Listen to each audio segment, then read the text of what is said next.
Hello guys, कैसे आप सब लोग। Welcome back to my new study vlog. तो गाइस, अभी मैं साइंस कर रहा तो मैंने सोचा कि आपको अपडेट कर देता हूँ कि इतने दिनों से वीडियो क्यों नहीं आ रही है। तो गाइस, इतने दिनों से वीडियो इसलिए नहीं आ रही है क्योंकि अभी प्री बोर्ड एग्ज़ाम चल रहे थे, फिर ख़त्म हुए। फिर स्कूल में गाइस मेगा पीटीएम रखी गई नंबर बताने के लिए। फिर जैसे मैं पीटीएम में गया तो साइंस के तो सही नंबर आए हैं। एक्सपेक्टेशन सही थी, मतलब उतनी थी जितनी थी उतने नंबर आ गए। क्योंकि गाइस साइंस के पेपर से 2 दिन पहले ही ना मेरी तबीयत ख़राब हो गई थी। इंग्लिश के पेपर के बाद ना मैं कुछ वीडियो बना पा रहा था, और मैथ्स की जितनी एक्सपेक्टेशन थी उससे तो बहुत ही बुरे आए हैं। क्योंकि गाइस मेहनत जो मैंने करी थी ना, वो वर्थ इट नहीं थी। मतलब आप समझ सकते हो, जितनी मैंने प्रैक्टिस करी थी एनसीईआरटी की वो वर्थ इट नहीं थी।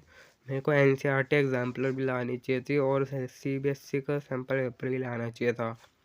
तो गाइस, जैसे मैं मैथ्स वाली टीचर के पास गया तो पेपर के नंबर सुने तो गाइस बुरा रिजल्ट था और मैं डीमोटिवेटेड हो गया। आपको थंबनेल से पता चल गया होगा कि कितना बुरा रिजल्ट गया होगा। तो गाइस, मेरा इसलिए वीडियो बनाने का मन नहीं कर रहा था।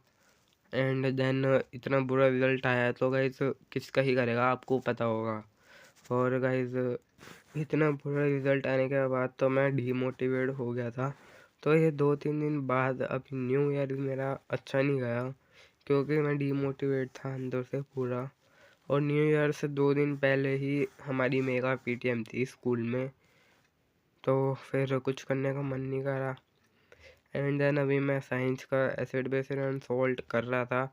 तो वैसे मैंने इतनी तैयारी करने का सोचा है कि मैं क्या क्या करूँगा, पर मैं शायद ही वीडियो डाल पाऊँगा अब। तो वैसे मैंने अपना एक स्टडी प्लान बना लिया है, इफ़ेक्टिव स्टडी प्लान, कि मैं कैसे कैसे स्टडी करने वाला हूँ। वो मैं अगर वीडियो आई तो अगली वीडियो में बताऊँगा, तो वरना अगर नहीं आई तो आप मेरे रिज़ल्ट के बारे में ही जान जाओ।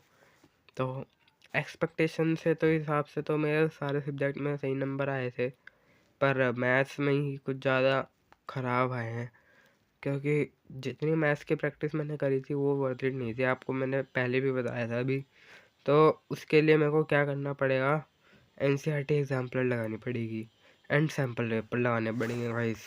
और गाइस एनसीईआरटी प्रैक्टिस तो इम्पोर्टेंट थी क्योंकि मेरे मैथ्स में ना छूट गए थे, 2-3 चैप्टर छूट गए थे, जैसे surface area and volume and area related to circle.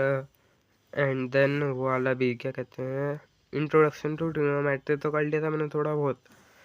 Application of trigonometry रह गया था, तो उसमें से भी क्वेश्चन आए थे, पर मैंने जितना हो सकता था मैंने उतना करा। फिर भी वर्स्ट रिजल्ट आया मेरी ज़िंदगी में, इतना बुरा रिजल्ट मैं 10th के प्री बोर्ड में आया है। इतना तो मिड टर्म में भी नहीं आया था, और मेरे से ज़्यादा बोला भी नहीं जा रहा, पर क्या करूं, आपको भी अपडेट देना ज़रूरी है। तो कुछ आप मेरे को सजेस्ट करना कि मैं क्या क्या करूं मैथ्स इम्प्रूव करने के लिए अपनी। क्योंकि गाइस मैं सेल्फ स्टडी करता हूं क्योंकि मेरे को ट्यूशन्स पे भरोसा नहीं है, कि उसमें ना टाइम वेस्ट होता है ज़्यादातर। And then guys background sound को ना इग्नोर करना। तो गाइस आप मेरे को सजेस्ट करना है कि मेरे को क्या क्या करना चाहिए फ्रेंड्स। तो मतलब ओसवाल की बुक कौन कौन सी लेनी चाहिए। मैंने तो अभी सोचा है कि 25 कंबाइन ओसवाल की बुक ले लूँ।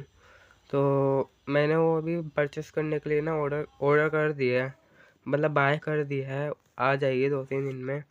एंड उसके अलावा मैं साइंस के 10 सैम्पल पेपर और लगाऊंगा, मतलब उसमें 5-5 है हर सब्जेक्ट के। तो मैं वो तो लगाऊंगा मैथ्स का। और बताना आप मेरे को एनसीईआरटी एग्जाम्पलर लेनी चाहिए या नहीं लेनी चाहिए। तो गाइस, आपके अगर पेपर में कम नंबर आए होंगे तो आपको बुरा फील होता होगा, जैसे कि इस बार मेरे को हुआ है। पहली बार इतने बुरे नंबर आए हैं मेरे, बताने में भी मेरे को थोड़ा अजीब सा लग रहा है। इतना बुरा फील होता है ना गाइस, इसलिए अब थोड़ा स्टडी हार्ड करनी पड़ेगी हमें।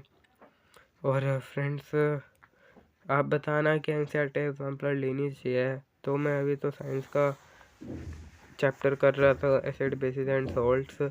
फर्स्ट चैप्टर मैंने ना पेपर में जाने से पहले ही ख़त्म कर लिया था, तो इसलिए हो गया। तो इसलिए मैंने सेकंड चैप्टर स्टार्ट कर दिया।